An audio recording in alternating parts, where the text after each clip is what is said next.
Go ahead. I'd like to call to order our September the 14th, 2020 Board of Education meeting for the Cedar Rapids Community School District. As a reminder, our meeting is currently being live streamed on the district YouTube channel. Do we have a motion to approve the agenda? This is Gary. I so move. Is there a second? I second. This is a roll call. Director Anhalt, Aye. Director Borcherding, Aye. Director Garlock, Aye. Director Merschbrock, Aye. Director Tominski, Aye. President Humbles. Aye. Now we'll turn to the superintendent for her report. Thank you so much, President Humbles, and welcome to everyone this evening. Just a few updates before we get into our deeper presentations this evening on our Return to Learn plan, as well as school starting next Monday, which we're excited to have our kids back, both in a virtual world and in person, those opportunities starting next Monday.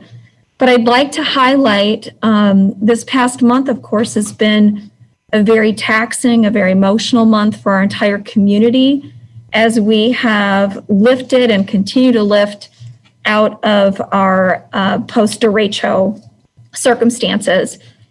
But in these moments that are always taxing, there are highlights that show the wonders of humanity. And we have had some wonderful people step up to the plate and support our kids.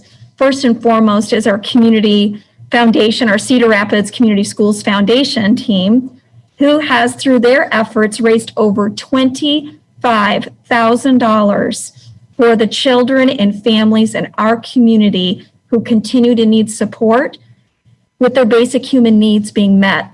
And so whether it be gas cards or grocery gift certificates, just thank you so much to our Community Schools Foundation and all those who've donated to that.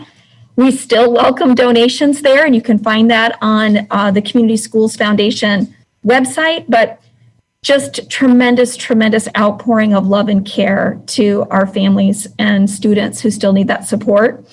In that same highlight, a cross-country team that was working to run with Kennedy High School also donated to the Kennedy Food Bank. So that was another neighboring community who donated to our food bank in order to support our community. And then most recently, Friday night, Southeast Polk, Jefferson High School hosted Southeast Polk at Kingston Stadium, and Southeast Polk Community School District raised over $5,000 for the students at Jefferson High School who need support during post-derecho. So those are my major highlights. We're going to get into some other details this evening, but just tremendous gratitude to not just our community, but surrounding communities supporting our kids during this very difficult time.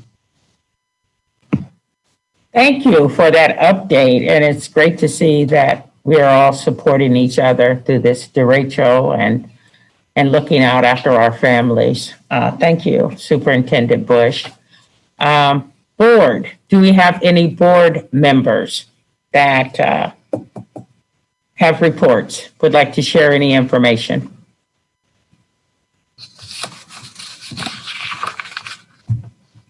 Okay.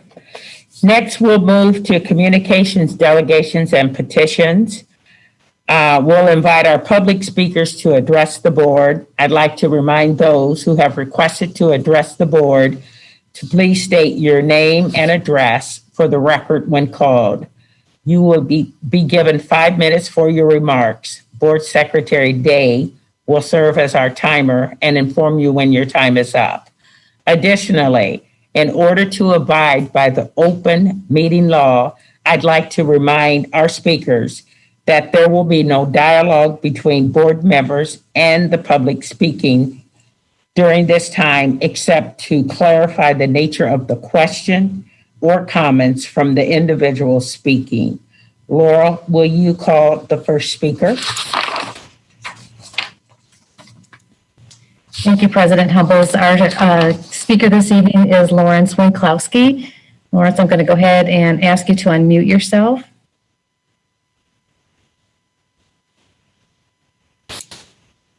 Lawrence, are you able to unmute yourself? Okay. There we go. All right. And Wow. that's all right. All right. Anytime you're ready to go, go ahead and start. Okay, Lawrence Winklowski, 4234 Monroe Road, Northeast.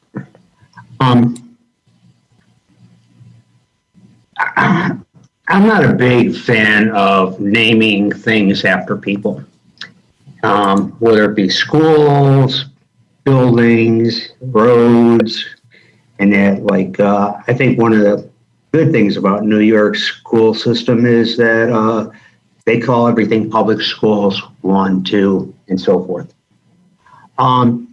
In hopes I can tie this all together. Within our school district, we talk about every learner future ready. And I think we focus on education and that, but I think there's an aspect of education that's sometimes overmissed, and that is how people, who can people relate to? Who do children have to relate to? Particularly since we have so many non-English students in our school district, who can they relate to?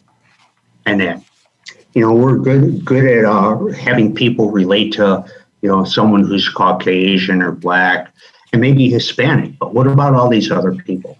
Are there not great Americans for them to associate with? And then the other issue is that, isn't that another way of helping to bridge that divide of people not understanding other people's background? And that one of the things that I've never been a fan of is, and I know I'm going to get flack for this, but it's been Martin Luther King's Day. I'm not saying wasn't a great American. I'm not saying that he didn't do a lot for our country. I just think, and it's my personal opinion from growing up in Chicago, I think it was partly there to appease people. And I look at it as more of a union holiday, because in Chicago, if there's a way to get a day off of work, they're all to back it, but they don't back his cause. Because if you're backing his cause, we're backing his cause, you would back it every day of life and not just one day a year, or what he stood for. In our community, we had Viola Gibson. I don't hear much about what she's accomplished. And that in many ways, the difference between, or in some ways, the difference between her and Dr. King is that she was female. She probably came before Dr. King, and she grew up in, a lot of her good was in Cedar Rapids, not a bigger city. What I would like to see is, I know I'd like to get, and I know you couldn't do this to get rid of Martin Luther King Day, because that would be, people just wouldn't go for it. However, I think it should be called Dr. Martin Luther King Day and other great American days.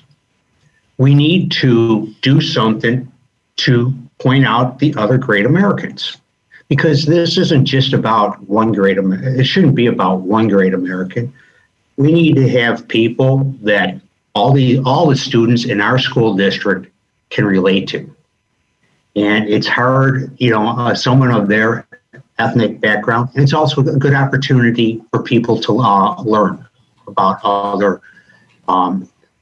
ethnic backgrounds. Also, the idea behind Dr. King's Day, it's like, we go out and we are supposed to do something good in honor of him. This holiday's in January. There ain't a lot of things you can do in January to help people, considering a lot of times it's freezing cold outside. And so let's maybe shovel snow. So anyway, I'm throwing this out to the school board and the school district that we need to expand this. If you want every learner future ready, That means making them more knowledgeable about other cultures and backgrounds. And I think this would be one way of doing that, is to start this, making this in other great Americans, because, not only do we have Viola Gibson in our community, every community across the state and nation has an individual who was great. So thank you very much. And thank you for your comments, Mr. McCloskey. Now we'll move on to our consent agenda. Are there any items that a board member would like to pull for comment, question, or separate vote?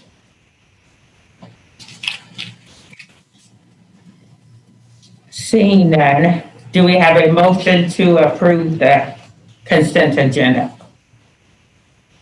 So moved. Is there a second? Gary, second. Is there any further discussion? This requires a roll call vote. Director Tominski, Aye. Director Merschbach, Aye.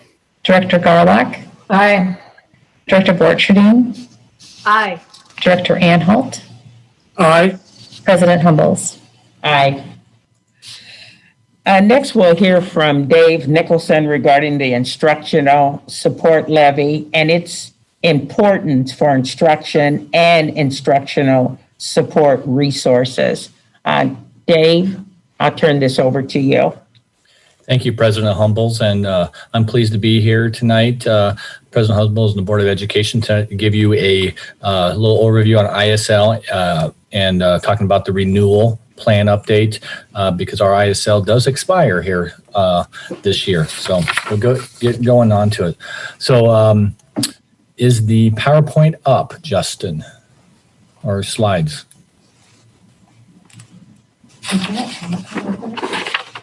Is not. We will. Do you have it on your computer, Dave? Can you do that, or would you? I can, yes. Let me pull it up here real quick. 1 second here. Was it part of the agenda? I thought it wasn't the power. Yeah.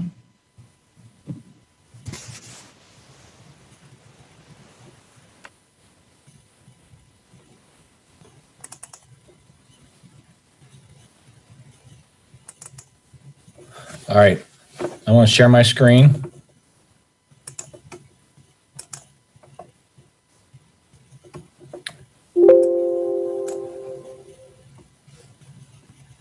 Can you see my screen? No? Oh, Justin, you disabled screen sharing? No, I just enabled you, Dave. You should be able to share it now. Okay, let me try it again.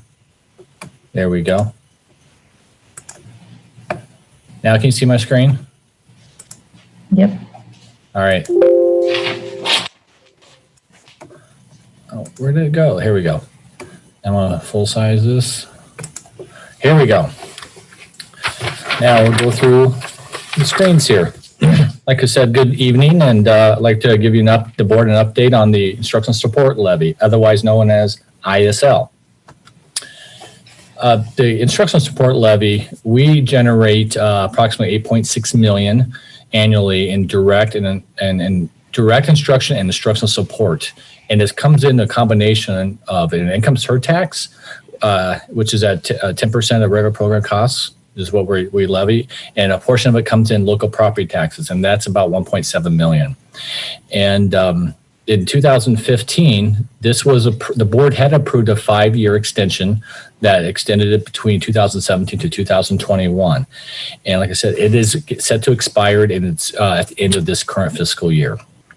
A little bit of background, the ISL actually came into play in 1992, and Cedar Rapids' first year in levying for the ISL was in 2003. So we've had it for 18 years now, and it's time for us to move forward and extend that for another 5 years. ISL, it provides funding for a lot of different areas. So these kind of are the main funding areas that we support with ISL: curriculum, materials, technology. We also support school building budgets and FTE at the building level. The Iowa Big program is fully supported with ISL, and our employee wellness program as well. And curriculum and material support, we provide 100% of the K-12 curriculum materials, including the online access, out of ISL. We also support our fine arts with musical instrument purchases and repairs.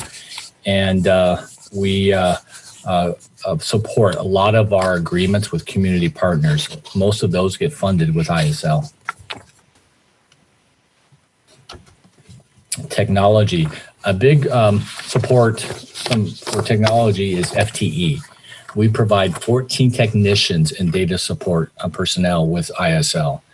And historically, we have covered the cost of a lot of software types of things like Infinite Campus, Time Clock Plus, Grant Wood accounting software, and those types of things have been funded out of ISL. And we also fund the telephone and internet services with Instructional Support Levy. In the building level, we first off, we allocate $585,000 annually to support the building budget allocations. And the building budget allocations are really for the materials and budgets that we give each of the building. And that represents approximately 50% of the overall building budget. We also fund a lot of FTE. We fund 33 FTE of instructional support staff district-wide. And majority of the instructional staff, I would say a lot of those are funded, are kindergarten teachers that are funded with ISL. We also fund some secretarial support at the middle school and high school level. We provide 4 of the high school bookkeepers are funded with ISL, and 3 of the guidance counselors at the middle schools are funded with ISL. And we also fund 66% of our 49 guidance counselors in the district are supported with Instructional Support Levy. In Iowa Big, that's the program. That's a project-based learning program that we offer to high school students from Albernet, Cedar Rapids, College Community, Linn-Mar. And Mount Vernon is a district that is not a full-fledged partner. They do, if they send kids, they do get charged a per pupil amount for the kids that they send to the program. We cover all of the Cedar Rapids School District's share of the operating costs of the program. And just to give you a heads up for the cost, it's approximately $225,000 a year is what's allocated to the Iowa Big program from ISL. Wellness. We use ISL for our wellness program, and currently we partner with Virgin Pulse to provide a wellness program for our employees. It's pretty much currently about 66 eligible employees are enrolled in the program, and they're averaging over 8,000 steps per day. So there are a lot of benefits that a wellness program can offer to employees and employers. It actually reduces absenteeism. Productivity of employees is increased, morale and lowers stress. It enhances retention of healthy employees, lower healthcare costs, reduce chronic disease, and decreases rates of illness and injury and disability. To wrap it up, our ISL, the renewal plan, we are meeting tonight to kind of review ISL at a 1,000-foot level. At September 28th board meeting, we will ask the board to consider approval of a continued participation resolution and schedule the public hearing for that. And then October 12th would be the public hearing, and we'll consider the action for the 5-year ISL continuation through June 30th, 2026. Are there any questions from the board? Dave, I have a question. It's Cindy Garlock. You gave us an extensive list of programs and staff that can be paid for out of the ISL. Are there specific things that we're not allowed to use the ISL for? Pretty much the ISL is written in such a way that it can cover any general fund eligible expenditures for the most part. And these are the types of things that we have as a district have chosen in the past to support ISL with. Okay. Dave, will you stop sharing your screen so that we can see the majority of people on? Okay, thank you, Dave. So, and you will bring this before the board again for consideration. Did you say September? 28th is when we'll ask the board to start passing some resolutions that need to be passed to set the public hearing for this. Yes.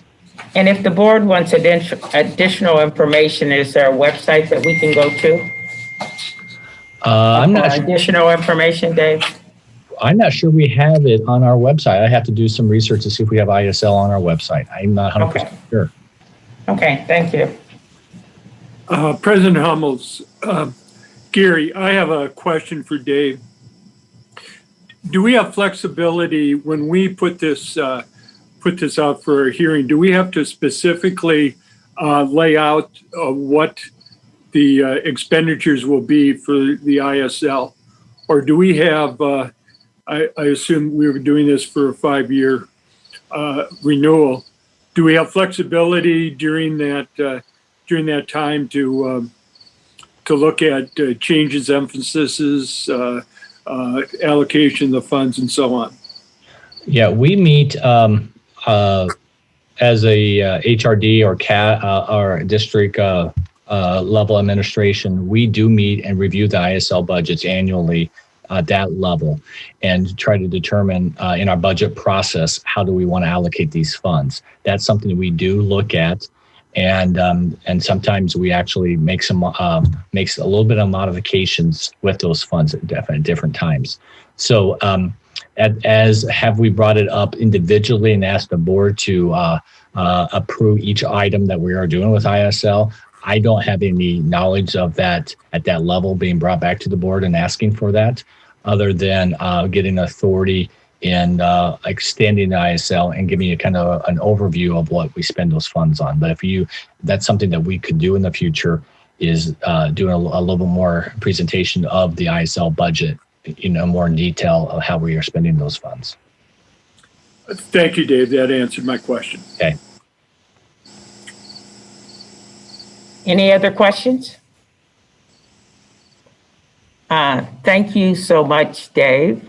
You bet. We'll look forward to seeing you again. Thank you so much. Next, we will move to learning and leadership. And up next is Superintendent Bush and Deputy Superintendent Quaker. And the administrative team will provide an update on the Return to Learn plan and our latest information on the post-derecho.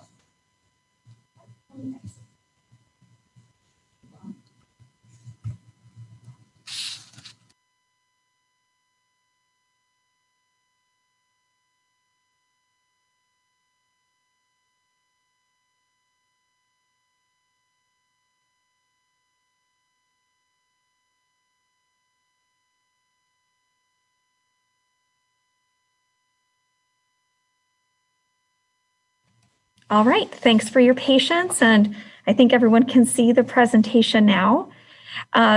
Deputy Superintendent Quaker and I hope to give you just a high-level update from where we were at our last board meeting, August 31st, to today.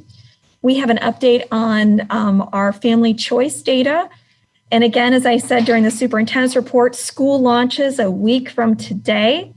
So want to give everyone a pretty good idea where our kids are going to land, as well as how we will be supporting them with their choices, of whether that be an online environment or in-person environment, and how we've also been supporting our staff who've been back for almost 2 weeks now. So that's our primary agenda, is to provide you an update with our family choices, as well as the update also on our building conditions since post-derecho. So these continue to be our guiding priorities, of course, for all of our students during this time of the pandemic, as well as the post-derecho planning: health and safety, education through a major equity and access and opportunity lens, still providing choices for our families, although we have some limitations due to our building's conditions. And then lastly, of course, is listening to our staff and our families to make the best plans possible to support everyone. So here's our most recent data regarding our family selections. So as you can see, as of last Wednesday, these were our data selection as the entire district of what families are choosing for their children to enter school next week. We have over 16,000 responses total, which is really good response rate. And this is where the data's landed. A couple weeks ago, we had about 65% of our families choosing in person. And now that data has dropped to 52.4% of our families choosing in person. However, what's increased significantly is the number of folks not selecting a choice. In the next screen, I'll show you where I think that data is coming from and why people are not selecting an option, but that did influence the rest of our data points. Of course, the second largest area here is our remote learning option, and that, of course, is a K through 12 option for all of our students. And then the blue part of the pie chart is our Cedar Rapids Virtual Academy option, and we have over 1,000 students being represented in that data. Just as a reminder, students may not be full-time in the Virtual Academy. They may have a class or two, especially at the high school level. But just noting that data has also increased in the past couple of weeks. Here's the breakdown by school level. And I really want to pay attention to the first three columns here of elementary, middle, and high school. As you can see, the turquoise, again, represents the in-person percentage. The orange represents the remote learning option. Virtual Academy is in the blue. And then the green represents families who took the survey but didn't indicate a choice of schooling. The largest percentage is at the high school level. Our assumption is that's being that data changed in the past couple weeks because the only option really being provided to high school families is the online option at our 3 comprehensive high schools because of the building damage that they're still suffering. So as we look at how the data has changed over the past couple of months or past couple of weeks, that has also impacted how we've designed for staffing. And so this has been a moving target. We're trying to be very responsive to families' choices as well as our staffing needs. I think it was Director Merschbrock who raised the question at our last meeting is to really invite families to that opportunity to perhaps change their minds regarding what choice they selected. We did open up that opportunity up until last Friday, but being the last week before school starts, we really needed to secure those choices so that we had staffing prepared. So we had changes happening daily up until last Friday. And then, of course, as families may still change their minds, or we have folks that are just registering, we know we still have a few pieces of data that might change over the next week. So, which leads us to our current state, and of course, what impacted us so much the past couple of weeks, which is the condition of our buildings. If you remember, on 8/31, this was our best projection for the beginning of the school year. And I'm just going to highlight the green box, which is this first box, which is we believed on 8/31 that 15 elementary schools would be back in session in their buildings, 3 middle schools, and those middle schools were going to be hosting those elementary schools, plus these 3 settings as well. The good news is, I'm just going to fast forward to the new slide, just a huge celebration and a shout out to our support to the building repair team to accelerate and really provide the option for all 21 of our elementary schools to have the opportunity to provide in-person instruction in their very own buildings. What a huge relief that is to families and, of course, our staff that does not have to move twice and be displaced into a different setting and then to come back to their elementary school. So I cannot say enough about the efforts that went in to make that happen. So those schools are open as of today. Staff is back in all of our buildings in the elementary school settings. In addition, our 3 middle schools, Roosevelt, Wilson, and Harding, can now offer in-person instruction as well.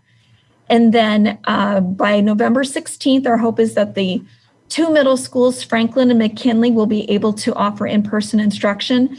And unfortunately, Taft Middle School is going to need a lot more attention as we dive deeper into the condition of that building.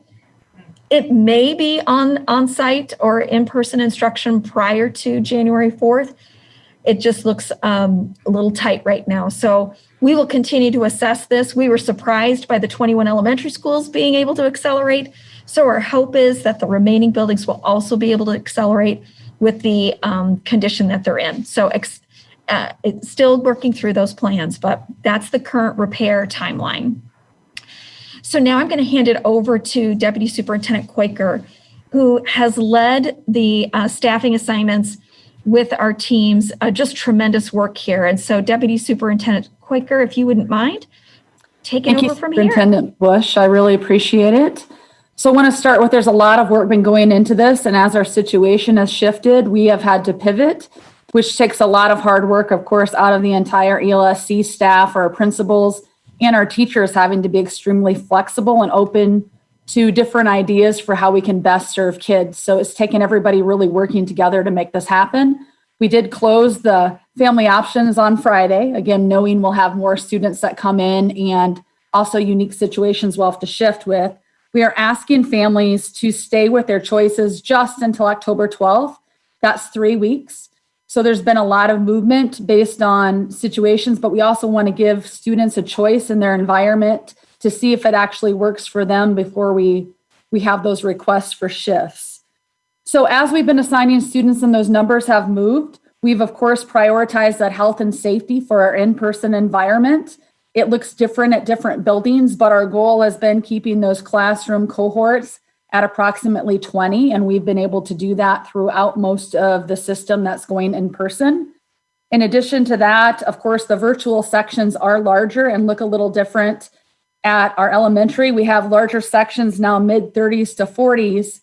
With that said, we've shifted how we're offering that instruction. So teachers are still doing full day teaching, but they're doing a morning full engagement session with maybe a group of 23 students. And then in the afternoon, they'll have a different 23 students that they'll be engaging with.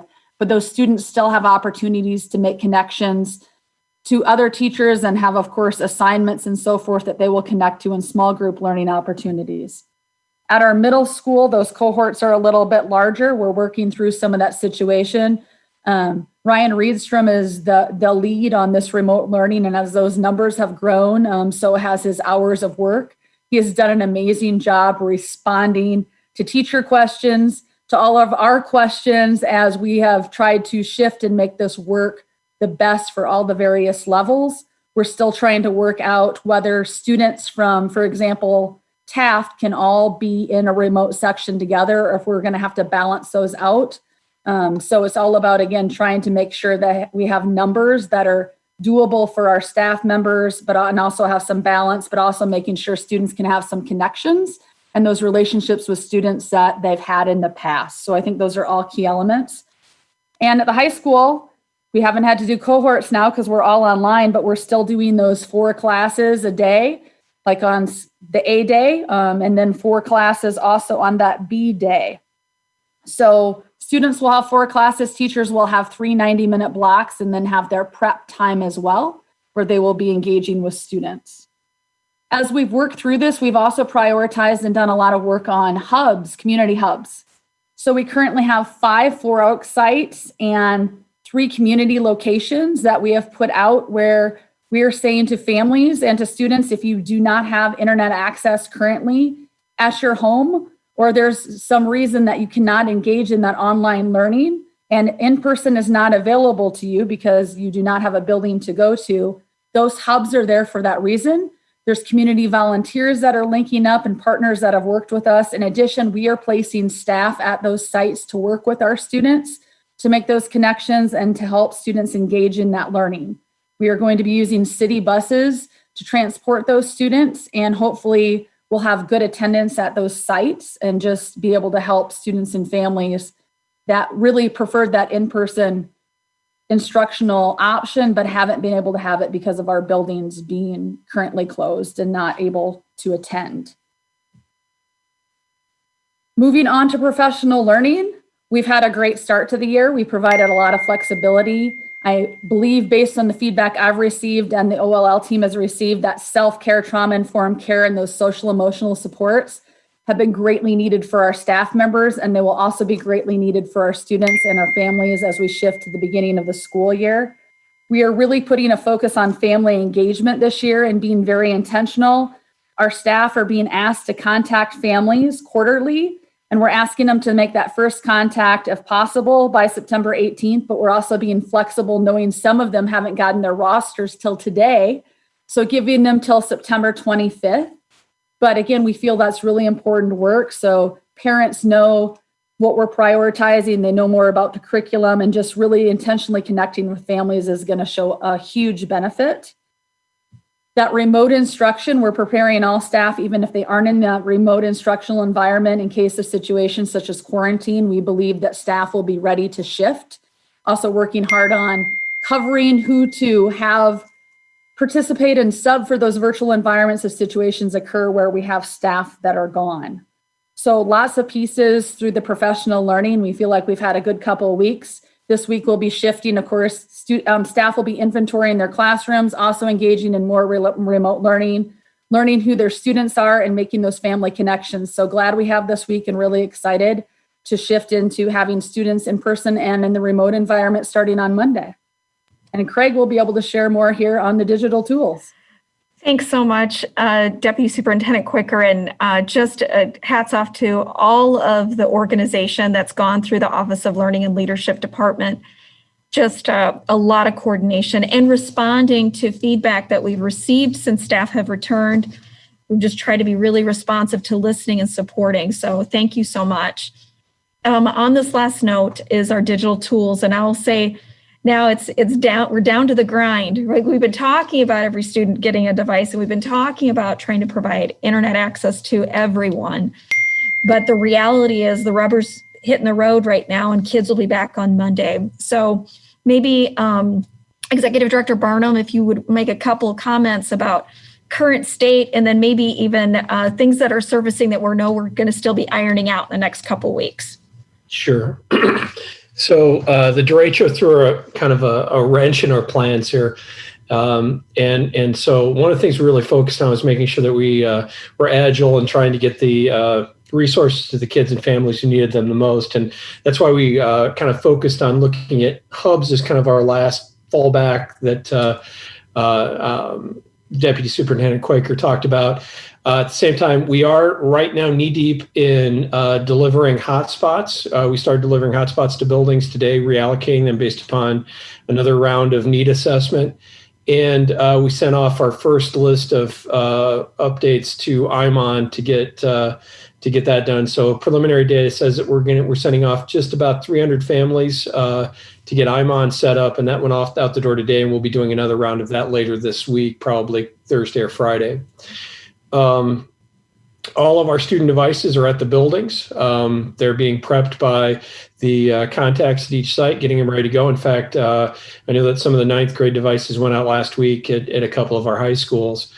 We're still working our tail off to try to get all the rostering and all the other sort of integrated pieces behind the scenes done to be sure that we've got a learning experience that everybody is going to recognize at least or be useful on Monday.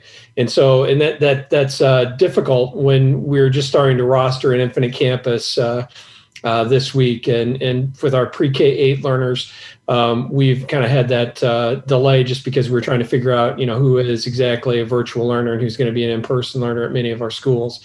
And that ripples into a lot of our work. That being said, I'm very, very excited about what our team's done. There inevitably will be hiccups with anytime you're rolling out 12,000 devices. There always are. But again, we feel we've got the big blocks in place.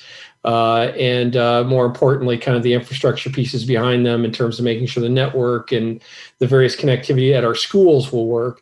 And now we're trying to extend everything out to those families who are going to need it. So again, lots to do, but lots to feel good about as well. Thank you. Thank you so much. So now I would open it up to the board for any questions for any members of the team, and we'll do our best to respond. And I'd like to do it like we did last time, have a round robin where I'm asking each board member to ask 2 questions, and we'll go around and get everybody's questions answered. And thank you once again for your presentation, and you guys have worked extremely hard on the return to learn. I'm sure folks are all excited about it. I do have one question. You were talking, I think it was Deputy Superintendent Quaker, you have additional hubs for folks. Where will those be located? How will people find out about the additional hubs? I think that's a great question. We put out some communication this past week on the locations of those hubs, but we will put out some additional communication and make sure we have that on the website. If there's other ideas of how we can put that out, we'll gladly take them. But I think it will be important to get that information out to families.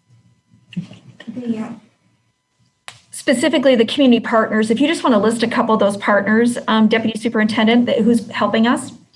So we've been working really closely with 4 Oaks, so the Jane Boyd site, Paul Ingalls Center, Cedar Valley apartment complex there with 4 Oaks, First Lutheran Church, Cedar Rapids Public Library, Salvation Army Community Center. And those are ones we're working with. There are so many that we're willing to help and assist, but it all kind of depended on location, how many staff we had available. So the community has been exceptional about being willing to assist. I also want to give a shout out. So we do have Veritas Church that is hosting our Kennedy staff as a site. And then we have the Geometric Center that is hosting the TAF staff. And we made the joke, it's going to be hard to get them back in buildings because there's such fabulous facilities that are available. But people have just been exceptional working with us and providing, whether it's the parking or the internet pieces, they've just been great. So a shout out to the Cedar Rapids community for all their help on this transition. And what was also amazing is we had additional partners who we had to turn away. A lot. Yeah. A lot. I want to pass this on to Vice President Borcherding. Do you have any questions? I do. Thank you, President Humbles. Looking back and forth at my notes here. Hey, first of all, wow, what tremendous work and what a tremendous effort to give students and staff not only what they need, but what they prefer while still delivering on our mission and our vision. It's just been amazing. I can't imagine the man hours that have gone into it. So proud of this district and the work behind that. Thank you so much. Thinking about profile of a graduate and future ready pathways, I'm wondering how our RTL impacts that work. For instance, I think Cooter Navigator has a COVID adjustment that they're kind of looking at for their criteria, kind of wondering how else other things are being influenced or affected for profiles of a graduate in future ready pathways. I'm so glad you surfaced that question. It's been maybe on the periphery of conversation right now because we're so deep into getting the nuts and bolts and getting kids back. But I think what we can predict is how we've had to adjust our behavior. Kids are adjusting theirs too. So that means being creative, being clear communicators, learning a different set of skills that is probably forcing some opportunities to learn differently that perhaps students wouldn't have had. And I'm thinking specifically of our secondary age students who are going to be in a virtual environment. But it's interesting, I was part of the Iowa Business Education Alliance last week, which is a couple of K-12 educators, the Regents presidents, Drake University's president, community college presidents, as well as presidents of CEOs of corporations across the state. And every industry is having to learn to do things differently.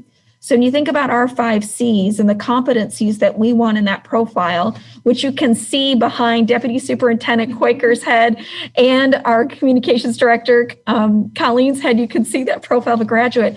Those 5 C's are so important. And now we're creating a different environment for students to be able to gain those skills. So I think with every challenge creates a new opportunity to learn and new pathways. So that's what I anticipate. But what might be interesting to watch at the high school is this new schedule that students are going to be operating under, and that perhaps we're going to find more flexibility within a schedule like that will open up different ways for kids to access not just Iowa Big, but internships, workplace learning opportunities, more dual credit opportunities, community service experiences, because we've gotten more flexible with our own schedule. So that's what I anticipate would happen. But it's a very good research question. I know somebody who's got to finish a dissertation on this topic. Maybe she'll use that research. I just think it's great that those opportunities for those 21st century skills are being identified, and it is embedded in our profile of a graduate and our future ready pathway work. I think it's just amazing that that's being recognized and worked into the RTL moving forward. So thank you for that. My second question before I pass it on, can you share how the RTL, since we're doing everything in new and innovative ways, from staffing allocation to student offerings to virtual meetings to in classroom, and I know that staff has had to pivot, as we all have, due to different things. I'm wondering if there are any interactions with or opportunities for new growth for teacher leadership.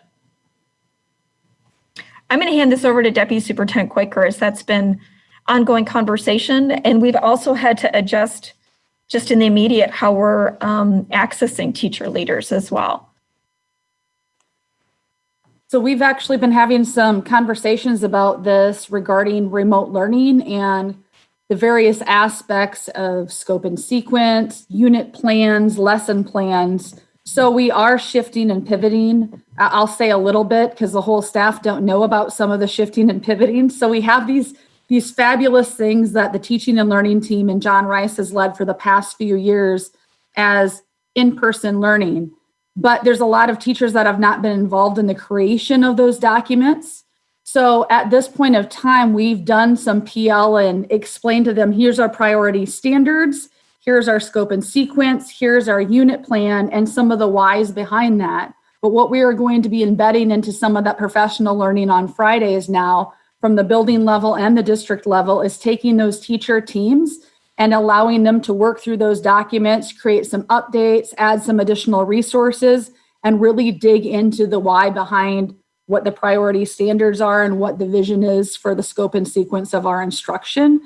And I think I always use the phrase, if you help build the fence, you don't tear it down. So if we can get people understanding and working together and everybody's feedback, I think we can make those plans even stronger. Like I said, our content leads and our teaching and learning team have done a fabulous job. We now have that framework, so we can now take that into our PLCs and build on and expand and utilize teacher leaders in another way. In addition, give the opportunity to our building administrators to really be those instructional leaders. They usually don't, have the opportunity to always do that. This year, we can take part in that opportunity and really have them grow their teams within their buildings, their HRD teams as well. Excellent. Thank you so much. I'm so happy to hear it. I think there's some really great opportunity there for some collaborative work, maybe even collaborative work across buildings, since we have so much virtual happening, and that would provide an opportunity for some alignment within coursing inside the district. So it's just awesome. I think you guys are absolutely making the best tasting lemonade out of all of the lemons. So thank you very much. I yield the floor. Director Anhalt, do you have Yes. questions? We now have the final count, or so to speak, where students are going to be, whether online or in person and so on. I heard during the presentation mention that some of our middle school that will be face-to-face may have some higher count than previously expected, and I would imagine maybe some of the elementary. What's the plan, or do we have a plan for being able to continue to be able to provide the safe spacing within the classrooms and with the increased numbers? So Director Anholt, on that note, our in-person, we've really prioritized to keep smaller. So we've shifted additional staff there when needed. So those numbers have been lower, but because students are being added to the virtual environment, and I probably wasn't very clear, those numbers have grown and expanded. So we've had to make some adjustments there. So in the virtual environment, we have larger class sizes than we'd prefer. But we focused on, again, that in-person, making sure we could focus on our number one priority of health and safety first and foremost. And our teachers have done a great job understanding that, being flexible on that, and knowing they're going to have those larger class sizes virtually for that reason. Thank you for that clarification. And I will pass the baton right at this point. Director Garlock, do you have a question? I sure do. Questions? Superintendent Bush, in the data that you showed to us, you explained the high school no choice category, and that makes perfect sense to me. I do want to explore the no choice in elementary and middle school. What are we doing with I think it was 8% of the elementary families and around 13% of middle school families that had indicated no choice? How are we following up with them, and how will is that going to affect the way we're staffing our classrooms? Do we have a plan for that? So we couldn't have necessarily predicted all of this convergence of this information and our life experiences here in Cedar Rapids. However, we were prioritizing family engagement strategies about 18 months ago, and what we were going to do to increase the voice and really learn from our families what they really need. And so some of that was the things that we learned from the Not Without Me sessions that we held just better than a year ago. And so we had planned for these family engagement strategies already. And so now we're actually employing those. So as a deputy superintendent explained earlier, we're having staff members actually contact our families, but the folks who we haven't heard from and have not registered, our school-based teams, which is the relationship that's closest to the family, are reaching out to those families with the information that we have to find out, one, if they're coming, if they've actually moved or perhaps been displaced, but also to find out what their selection is for schooling. So based on the fact that we have over 16,000 responses, and better than 2,000 of those are no selection, bulk of those being high school, which there really is only one option. You're absolutely right. The focus on the elementary and middle school, our data says that perhaps it won't shift enough for us to worry too much about staffing. But we know that we have to contact those families personally. So it's literally phone calls, emails, anything we can do to get in contact with the families and find out where they are and what their selections are. Okay, good.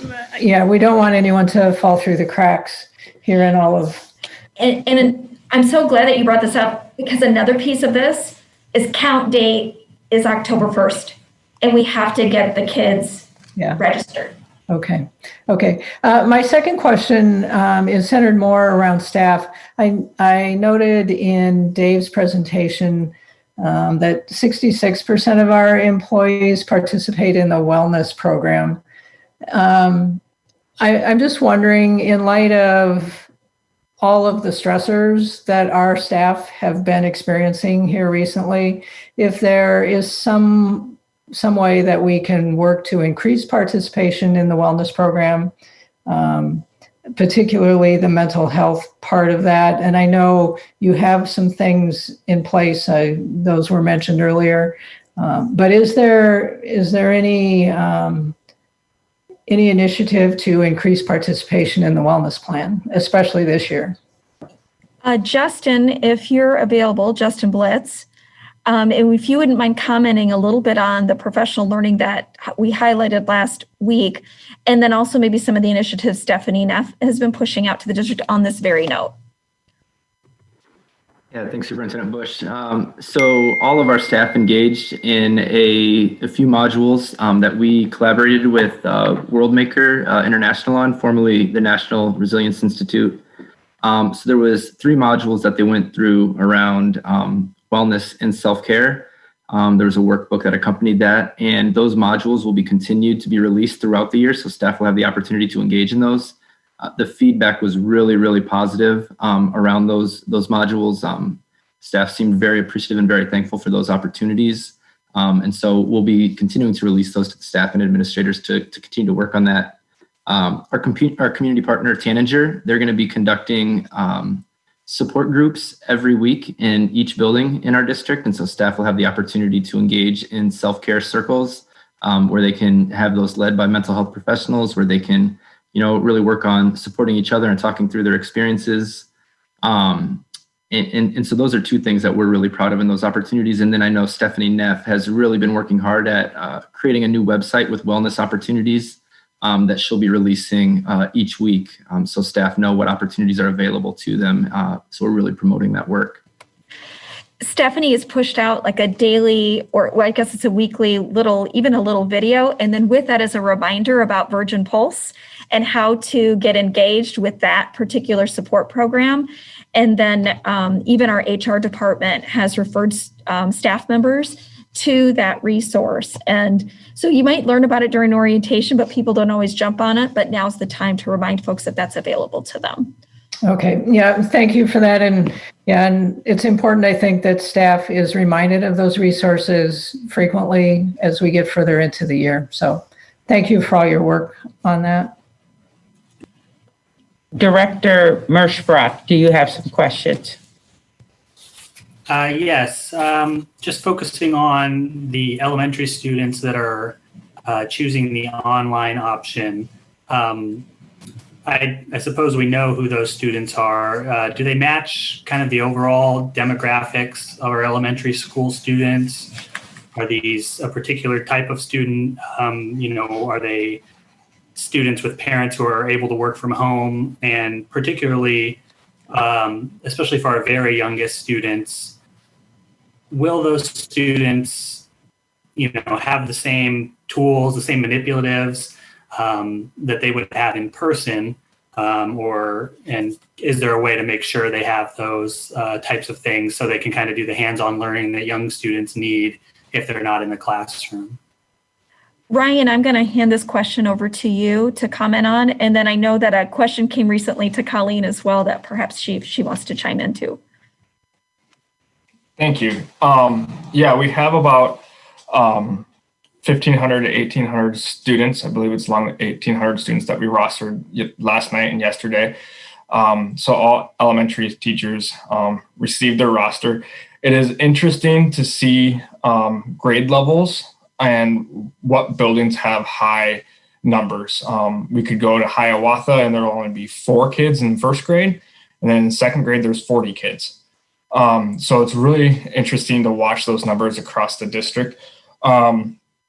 So with all of that being said, it's hard to get an idea of what the demographics are on what students are choosing, because each building has 1 or 2 grade levels that are really high and 1 or 2 grade levels that are in the middle and some that are low. I can say that we do have quite a few students from Johnson, Steen, Kenwood, those are pretty high numbers of students that are going as I look through there.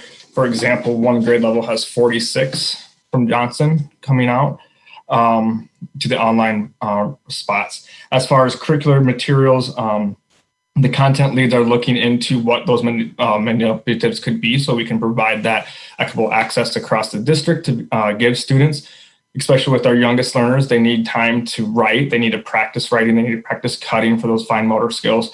Also, we have been meeting with our elementary teachers and our middle school teachers. We have about 8 to 10 FTE per grade level. and they're getting together again on Wednesday to look at what materials need to be sent home and what is the process that we could, what is the protocol or process that we could use where maybe it's a drop off and pick up every Friday is one idea being thrown out there. Like we get buckets and bins for kids and they drop off what they did last week and pick up new stuff for the following week. So those are some ideas being thrown around, just having to finalize and operationalize those protocols. So if you want more follow-up, I can answer a little bit more deeply on that too. No, that's good. And then I was also wondering about, again, especially with the elementary school students, but any student who's in person, how comfortable are we on the transition period if students have to leave in-person learning and go to online? You know, I assume we have a protocol in place to make sure everybody's checked in, but just in terms of getting kids assessed, you know, and keeping kids on track, you know, for our assessments, how are we making sure they're not losing time during that transition period, you know, whether it just be for 2 weeks or whatever, but every day counts, I guess. So Every day does count, absolutely. And also Deputy Superintendent chime in here at any time. I think what we wanted to do from the very onset is make sure that we created a system that was responsive for families' needs. So I think you're absolutely right. Something in a family might change, where perhaps a parent is quarantined because of their own personal circumstance and work. Therefore, their whole family has to be quarantined. So a child might be in person today, but tomorrow they have to be at home for the next 2 weeks because they're a family member who's potentially been exposed.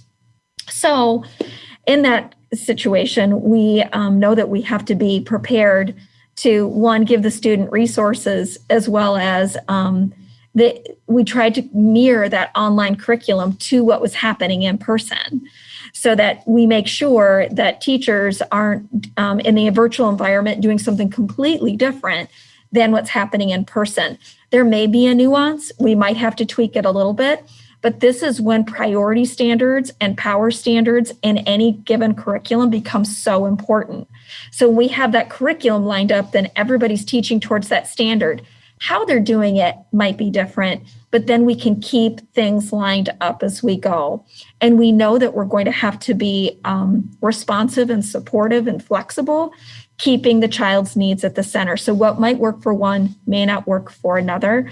And so I think leading everything we do with that social emotional support for the kiddo is the number one priority. But also we wanted to make sure that both environments were really using the same curriculum. It's how we're approaching it is different.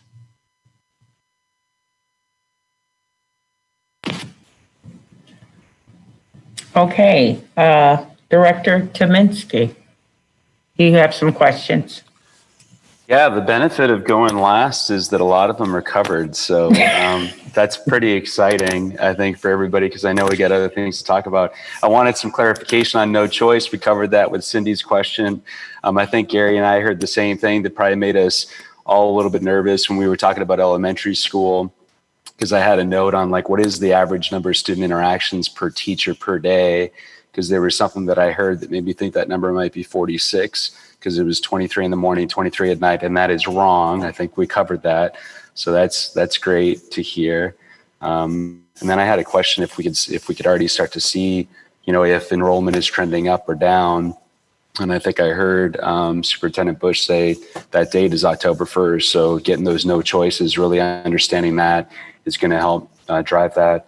So maybe I'll just take one question, if that's cool, since everything else is covered, and talk a little bit about family collaboration. And I kind of want to talk about what seems to be emerging as these like neighborhood pods or these small groups of kids. And like what is that good? Is that bad? Like, I mean, I'm just curious about it, because it seems like there are a lot of, and I don't know if you guys are hearing the same thing, but it seems like there are these groups that are choosing virtual option, or, you know, not choosing in person, but instead trying to keep their like quarantine group small. I don't know. Is that something that you guys are like feeling a lot, or is it just like my little, you know, bubble?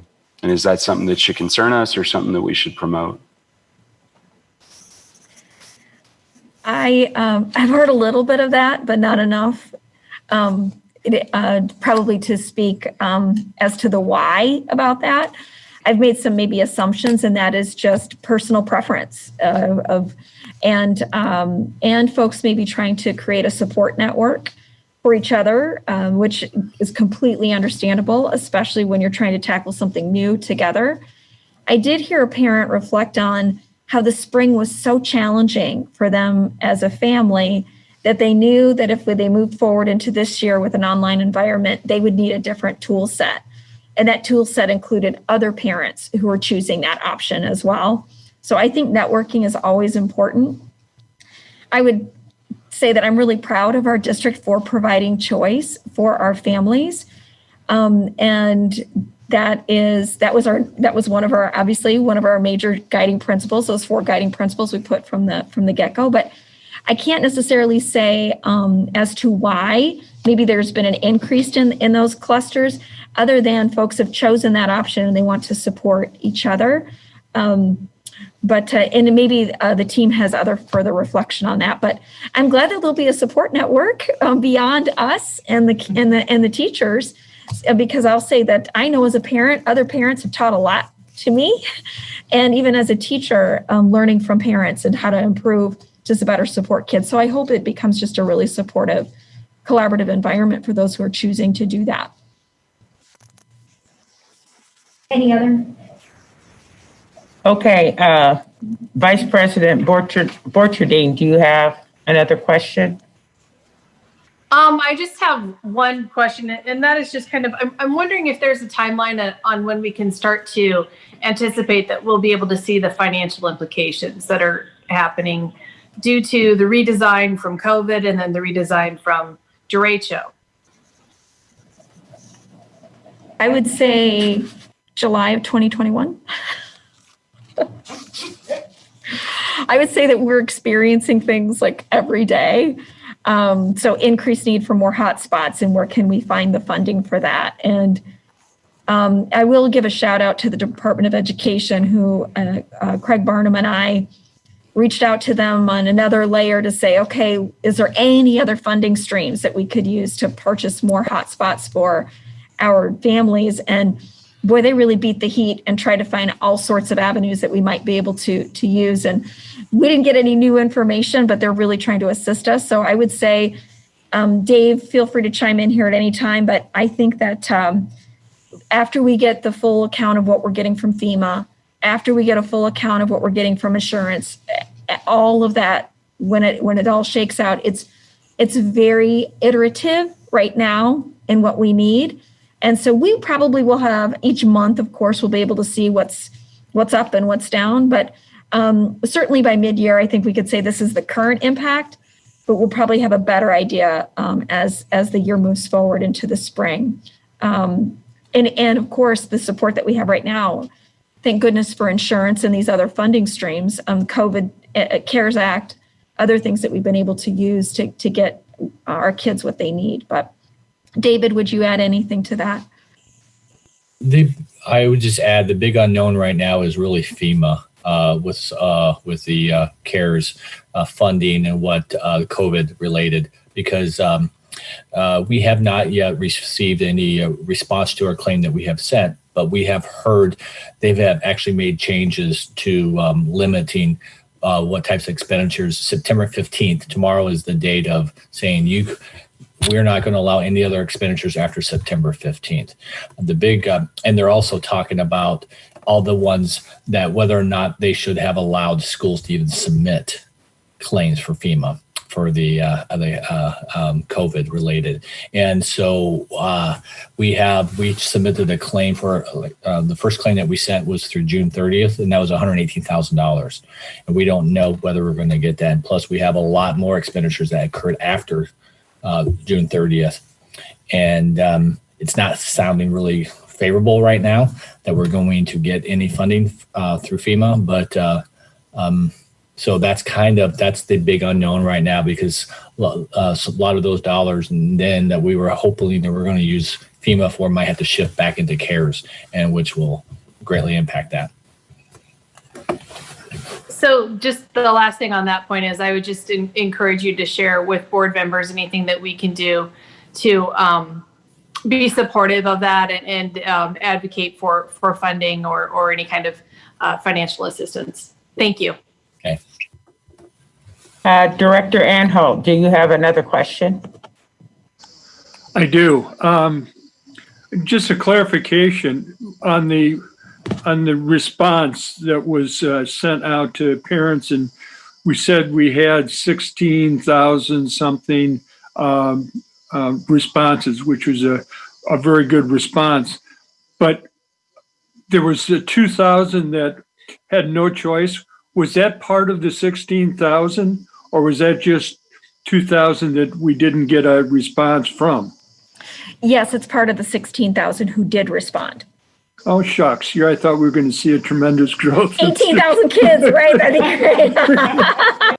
I was adding those 2,000 to the 16 and say, whoa, okay, this is good. The other, I guess, is I don't want to beat a dead horse, but I think we just heard about the funding not too long ago. We heard we had the leader of the country in our midst, and he was asked, or was a legislator asked the need that we had for schools. And I thought I heard a response that, well, we'll look into that and we'll provide some. So it sounds like at this point that hasn't come through. We're not seeing additional funding coming from the feds at this point. Not yet. Okay. Thank you. I'm done. Okay, thank you. Director Garlock, do you have another question? No, I don't. Thank you for all the information. Director Merschbrock, do you have another question? Nothing further right now. Thanks. Director Tominski, do you have any more questions? Same. I appreciate all the information so far. Okay. And I would like to say thank you all for the information. You gave us an opportunity to ask, to get our questions answered, and that is helpful as we move forward with our return to learn. So thank you for your presentation. And last on our agenda for the evening is an overview regarding the anti-racism town hall meetings that were held in July. I'll turn the presentation over to Superintendent Bush and Director Blitz. Take it away. Thank you so much. And we want to provide an opportunity to review the town hall meetings that we hosted in July. Originally, we were going to review this a month ago, but due to the derecho, we were not able to do so. So happy that we can give an update this evening. So just as a review, we hosted several town hall meetings, and they were virtual town hall meetings due to the pandemic. And this was the purpose of those meetings. So really, it was about listening to our community, listening to students, staff, and parents about their experiences, and then pulling through some themes based on their feedback. So this was the nuts and bolts of each of those sessions. First, we offered 6 virtual sessions. Over 170 people attended. And then these were the questions that guided the conversations. We had a breakout session.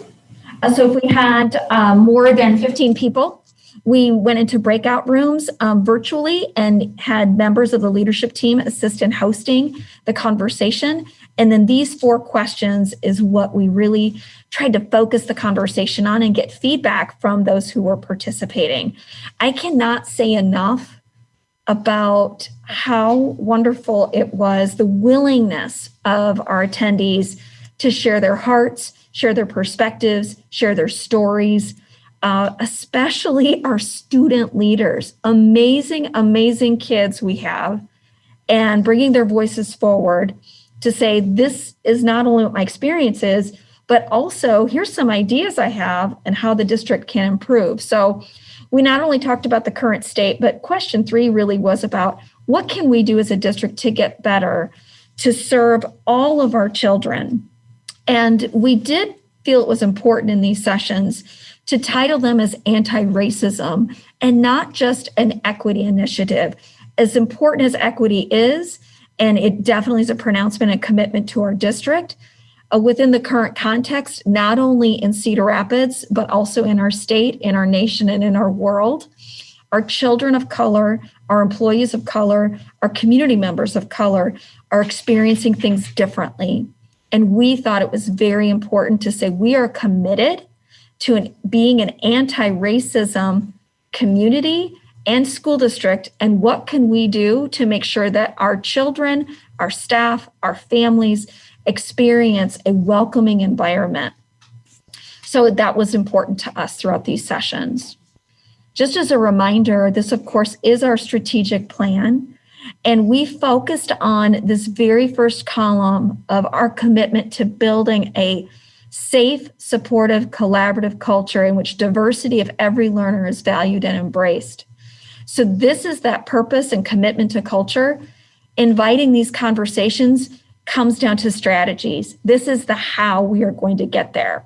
So after we received the feedback from all of the participating members, we wanted to make sure that they knew our continued commitment and that what would our next steps be. So we anchored ourselves also in our equity belief statement, which is on the screen in front of you. I know you can read it, but I really think it's important that we hear these words out loud and what we are committed to as a school district. So we believe equity of voices, resources, opportunities, and expectations is critical for the current and future success of every student. Hence, of course, our vision of every learner future ready. So after the discussion, these were the themes that really surfaced. And I would say this was really a qualitative study. So there were lots of narrative, lots of feedback, but these themes kept coming to the surface from every perspective that attended these 6 virtual sessions. There was a very clear pronouncement of listen to your students, listen to the kids, not just what their experiences are, but what do they hope to experience? What do they wish for? What do they want in an environment that is focused on equity? Secondly, the professional development or professional learning opportunities that's needed for all of the adults that work in our school district to better understand our commitment to equity, but also our commitment to anti-racism and our commitment to create safe, supportive, and collaborative environments. Thirdly was teaching and learning. This was a strong focus on are all demographics represented within the curriculum across all settings, and that do kids see themselves in the curriculum being presented in front of them. Fourth is staffing and diversifying our workforce. It was great to have Latoya, our new diversity recruiter, participate in these sessions as well. And there was the kids as well as staff, as well as community members, really pronouncing that they want to see a broader scope in our school district of there being representation from all sorts of employee groups, not just having people of color represented in teaching and administration, but also with support staff. And we seem to, our data tells us that we're having an increase with support staff, but we still need to pay attention to those certified areas and how we can diversify our workforce. This, of course, you know that we've designated resources here and there's still work to be done. And then finally, the community and parent support and the desire for common language and not always just inviting families to come to us, but that we are offering to go to where they are in the community as well. So Justin Blitz is also on with us this evening. And Justin has done a tremendous job of taking these themes and thinking about how we're going to put some of this work into action. So he's going to talk about the next steps and even some of the things we've already put into place from a month ago. So Justin, I'm going to hand it over to you. Thank you, Superintendent Bush. And I will say, starting my role July 1 this year, the one thing that I've been very proud of and that's been very inspiring and encouraging for me is from the very start, Superintendent Bush and Deputy Superintendent Quaker have been very adamant about the emphasis and need to focus on anti-racism efforts and equity in our district. And so I've been really proud of that. So really taking those 5 things that were outlined as themes from the feedback sessions, we've really tried to address each and every one of those. And I would say, first, we're really focusing on family engagement. So we heard through the anti-racism town halls, as well as going back to the Not Without Me forums, that there was a disconnect between our schools and families wanting stronger relationships and to be engaged more frequently and more authentically. And so we are working very hard, and a big priority for us this first semester is having at every level a strong focus on family engagement. So each student in our system will be receiving a contact from their student's teacher every 4 weeks. So once a month, they'll be receiving an engagement. And really, this is focused on not only connecting and the social and emotional supports, but helping families be collaborative partners in their students' education. So showing them how to better utilize the tools like Infinite Campus, Google Classroom, all of those pieces, how they can monitor their students' learning. So we're having a true collaborative partnership with families and not just like Superintendent Bush said, kind of a one-way communication where we're just throwing information at them, but it's not an authentic partnership. The other piece is providing professional learning opportunities. And so our executive council all engaged in the intercultural development inventory this summer, and we received our debriefs. So really, that's just an assessment tool that allows us to identify how well we're able to bridge across cultures. And so we received that information and we're able to use that to create a plan for professional learning for all of our administrators this year. So all of our level administrators will be engaging in consistent, frequent professional learning around intercultural development. So they'll be able to more effectively lead that work in their buildings. Along with that, our team at the district level is engaging in a year-long cohort through the Superintendents Association. Our first meeting was this past weekend, so we'll be meeting on Saturdays.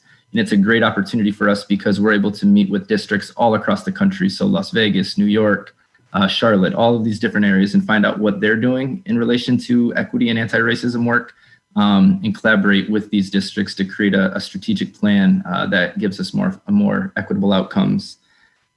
The students who presented at our board meeting this summer, we've been working very closely with those students. And so myself and Latoya Harrington, our diversity recruiter in HR, we've been meeting with those students frequently and created some strategic goals for the year. And one thing those students identified is they want to create a Black student union in each one of the 4 high schools. And so we've been working together with them on that. And we have students identified from each school who are now leading those efforts. And we've been meeting with those students, figuring out how we want to strategically work together to work through their goals. And then finally, Latoya, again, has just been a fantastic addition to our team here in Cedar Rapids. And so along with the recruitment process, her and I have been working together to create an employee of color group where those employees can come together and support each other and share their concerns and connect with each other and feel a stronger sense of belonging and feel like they have a support network within our organization. And so those are really the pieces that we've been focused on and are going to continue to focus on throughout the year to try to deliver on more equitable outcomes in our system. Thank you, Director Blitz. 2 last things. You'll see one of the bullet notes is. Are you on mute? Oh, am I on mute? I think no. Can you hear me? Yeah, no, do it again. Something was wrong. Oh, there I am. It's an arena in a box. So we have, so I'm working with each of the high schools to invite students to be part of a superintendent's advisory group. We want to make sure that it is cross-representation of all students, but we are going to focus on equity as a team and listening to students' voices and their suggestions about how they experienced our schools.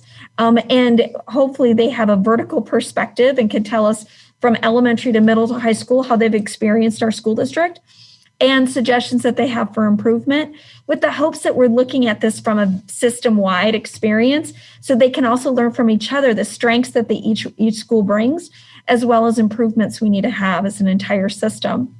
We're going to do a little data analysis as a team as well. And so, again, the students who not only presented at the board, but students who came to our town halls are so excited to help lead those efforts. So we will, as soon as school's in session, we are going to get our dates on the calendar and invite students to be part of that team and have cross-representation from all the 4 high schools. So excited to start that journey, which I know will help me grow and learn as a superintendent. And then lastly, our communications department has put together a district landing page that is dedicated to our anti-racism efforts. There's a video of Director Blitz, as well as LaToya Harrington, and then all of the efforts that we're putting forth, so that it's not just that we're presenting this to the board. It's truly a resource page and a pronouncement of our commitment to improve for our students. And so thank you so much to the communications team for making a one-stop shop, but also pronouncing this commitment to our district. And so I think that's something that we want to make sure that we push out to our community so they can see where our resources are, what our goals are, and how we're committed to delivering on our promise for every learner, future ready. So open to questions, and certainly there's other members of the team here too who can respond.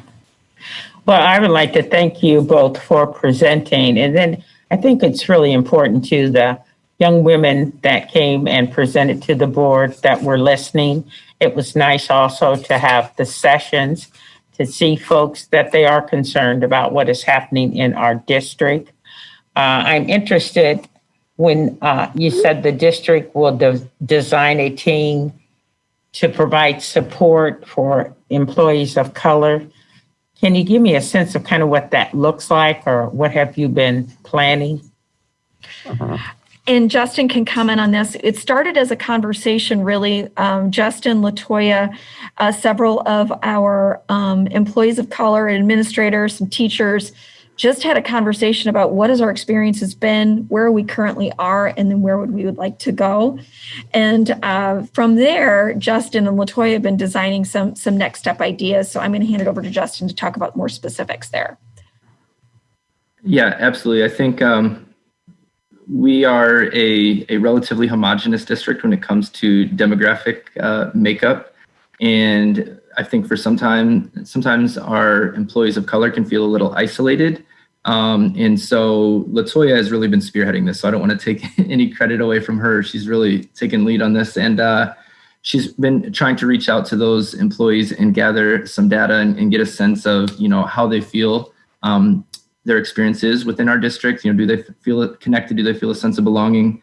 And then how can we create opportunities to come together and give them opportunities to talk about their experiences and connect with people who may be having similar experiences. And so it's a little difficult right now in our COVID era, but I know she has done the initial contact and is working on, I believe, hoping to get an October, November date for that first meeting and kind of organizing that. And so as soon as we gather more information, we would love to share updates on that. And we'll probably also have that on our website too, since Colleen has done such a wonderful job with that and her team. Thank you. I will go to our board members for any questions. And Director Tominski, do you have a question? I'm just sitting back, taking this all in, and I can't be more proud of the work that has come together. I think that there's times in our community where it's like, we're just pushing this down, we're delaying this, like these town halls are just an excuse to not have these conversations, but to see the results of those town halls and to see it actually put into words and stuff that we can do together. So when I saw the site, the anti-racist initiatives, like that is pretty impressive. I don't think I've seen anything from any organization, and I've been following a lot of this stuff. I don't think I've seen any organization put anything out that even comes close to this. So I was happy to hear Justin talk that Rafa and Rama are part of this conversation. I was really proud to see student voice show up at the top of this list. There's so much here and there's so much to do. So I just ask that we don't like call this done, because it is so far from done, and that we put this on the agenda often. So I'm so impressed with what Latoya has put together. I'm sure a lot of this is her work, so I wish that she was here so that we could just thank her personally. But my only question is, if I'm in the community, if I'm in the staff, if I'm a student, how do I get engaged? How do I be part of that? If we say that we want the voices heard, where do I go to express my interest in being part of this conversation and to help drive this stuff? So I'll just start with the students first, and then I think it's going to stem from there. You're absolutely right. Time and time again, kids just, they're so impressive, and what they think of is not what I would have thought of. And so initially, the kids really are hoping to organize themselves within schools, create a horizontal kind of scope, a goal together. And they really want to, and I'm speaking on behalf of high school students, their primary concern is other students. And they want to look at peer-to-peer mentoring, especially mentoring younger learners. But they also want to partner with the adults within our system to make that happen. And so that will be very dynamic. I think we're going to start small and see how we can grow from there. But that's one component from the student perspective. But then I think that we have to come back to having multiple opportunities. So obviously, because of the pandemic, we did this virtually. But I go back to thinking about the Not Without Me sessions, and we had folks engaged, really engaged for 6 months, once a month, dedicated on Sunday afternoons, going to the African American Museum, saying, I want to be part of this conversation. So I think it's continuing those efforts and then going to where the voices are. So the family engagement work comes right alongside this anti-racism work. And how are we engaging our families and our community? And then also, I think we're going to have to do some parent education sessions too. The learning's not just for staff, it's not just for students, but also for our community, so they understand this is what we mean as a school district when we are committed to equity, and we need your help and support to get there.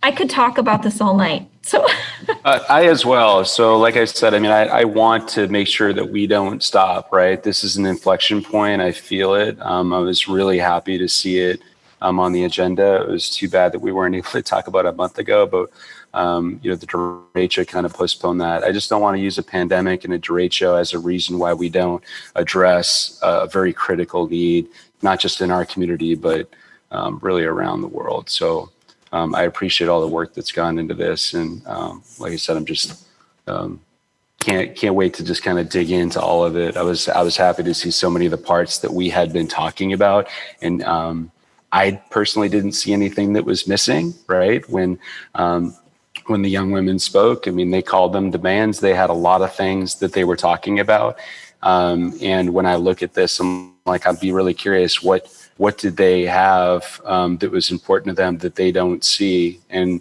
something tells me we're already asking them, and they're looking at that and they're saying, thank you. But again, it's like, if we slow down now, that'll be the problem, right? I think that now we've gotten this point.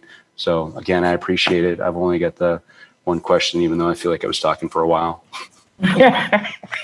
I yield the floor. Director Merschbrock, do you have a question? Yes. And I attended most of these town halls as well, and it was really interesting, especially the difference between the staff town halls and the student town halls, because it's obvious that there was already a lot going on in the district, with the IDI and other things and a lot of staff are obviously very concerned about these things, whereas the students come at it from their own personal perspective and how their lives, are affected day to day in the district, not just what the district's doing, but also their relationship with their peers in school. And so, we're not going to solve racism across society just by the actions of the district, but I do think it's important that we are taking these steps to be anti-racist, to support our students and our staff and the entire community. And so as far as the board goes, the IDI, is that like an assessment or a test that people take? And is that something that we could take as board members to have that experience and learn from, ourselves? I've heard a lot of people talk about it, but I don't know if other people have taken it in their, private lives, but that's something that I haven't experienced personally. So is that possible? This is an easy answer. Yes. And Justin Blitz will hook you up. Thank you. And then I really like the idea, and this I know came from the students who presented, of the Superintendents Advisory Council. But I'm wondering, as a board, and this is for the other board members more than anything, if we should consider being directly and maybe having a board appointed student board of some kind. And I say that because I don't want to be separate from those students on your advisory council. And I think you could do both. But I don't want us to be separate from the students and kind of seen as, above and distant from the student experience. And so maybe that's a way that as board members, we could get more of a direct student experience and, hear from them directly. But that's just an idea that I had, because I know that came from their original presentation back in July. So just as a board, maybe that's something we could consider adding on as well. And then can I do one more? And that's the only one I have. What's a timeline like? There was talk about curriculum and content and curriculum. What's the timeline like? I know there's a review committee for curriculum for seeing some of those changes, and can we get an update on that, when it comes to be or proposed changes, specifically. I know people are always addressing curriculum, but specifically curriculum addressing these things. Because as a board, if we're going to, that first question in the town halls of how do we present ourselves in the community as anti-racist, if we're coming up and saying this is what we're doing in our curriculum, I think that is part of sending a message to the community that, we're addressing this, not just in our, staffing and not just as our district, but in actually what we're teaching as a district. Some of that work was already underway prior to this summer with several of our curricular areas. A much stronger pronouncement to it, I think, over the past several months. And so several of the content leads have already led the review and the commitment to evaluating our materials, specifically in language arts, English language arts, also in social studies, but even our music facilitator. She attended some of the town halls and then also said, what, we need to stop and look at our music curriculum and selecting music that also represents not just one particular culture. And so it's been happening already. But so in regards to a timeline, I always said as a curriculum director, and it's a passion area for me, it's never done. But we will need to make sure it is an immediate need. So over the next 2 years, we're going to continue to make sure that we evaluate each one of our curricular areas and making sure that we represent all groups. Okay, thank you. Director Garlock, do you have a question? I don't really have a question that hasn't already been asked, but I would echo what Director Tominski said. I would like to have regularly scheduled reports on how we're doing on these initiatives so that we can track progress. And as as board members, be able to communicate that to the community. Right. So if we could make sure that that gets on the agenda on a regular basis, I would appreciate that. Thank you. Director Anhalt, do you have a question? Yeah, well, I'd like to again reinforce what Dex said about a direct conduit with students. We have such a outstanding student group in Cedar Rapids, and I would like to have a direct voice to the board from that group. So I appreciate Superintendent Bush's developing the advisory committee, but at some point we could hear directly from the students. And the other, again, just a positive note about having having a group of meeting with some of our minority teachers and staff. We know that in recruiting, retaining, it's important that those groups feel comfortable within our community. So I see that as a real positive in helping move forward, and compliments with everything that's going on and all the things we're doing. We're still, again, this is just a very important area that we need to address, and I just compliments to our hardworking administration and staff and what they're doing, looking at all aspects of our district. So thank you. Vice President Borcherding, do you have a question? I do. Thank you, President Humbles. Just a lot of really, I've got notes all over this page here, so I'm going to jump around. A lot of really awesome points of pride. You know, our strategic plan was based on a theory of action work, which was based on community input, which was based on a lot of collaboration.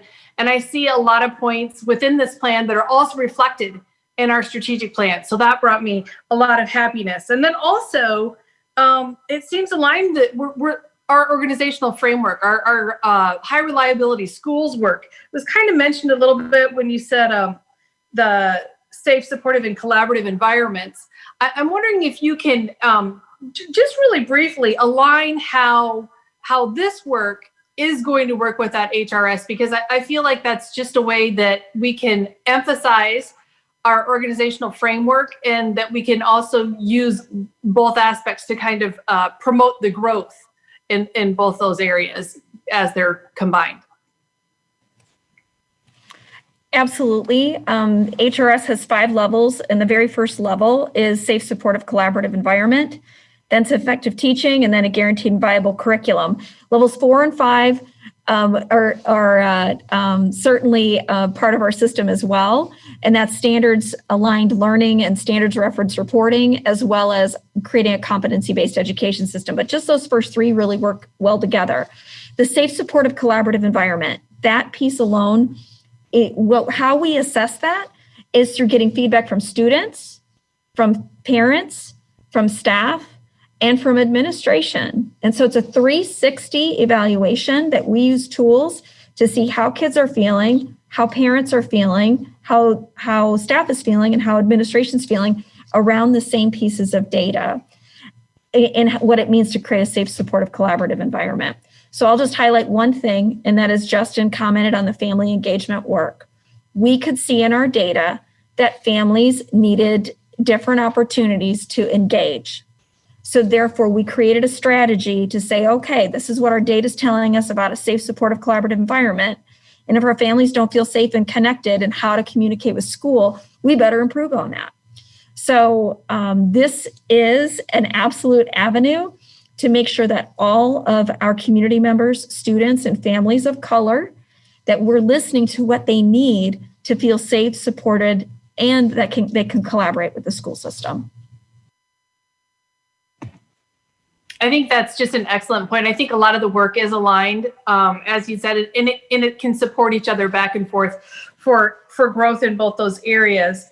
Also, I was heartened to hear that professional learning for administrators is going to be happening, and I'm assuming that that's going to lead into SIPs or school improvement plans that are then also going to feed back into that HRS. So I just am really happy to hear that this work is being embedded in our structures, in our system, because it's not a standalone piece. It's part of what we're aimed at as a district as a whole. And I think that's really important, and that will help us remain accountable. To the points that all other directors made about a report and a timeline, I would like to ask administration to please consider what that looks like, if that would be a quarterly or a biannually report to the board about growth that would be happening in those areas. That's all. Thank you. Thank you. Any other questions from the board? Well, with no further business, once again, thank you for presenting to us. And I will echo with board members that keep us updated, because I think that's important, that we are moving forward. We're not just talking it now, we are walking it now. So I thank each and every one of you. And so with no further business, we stand adjourned. Everybody stay safe.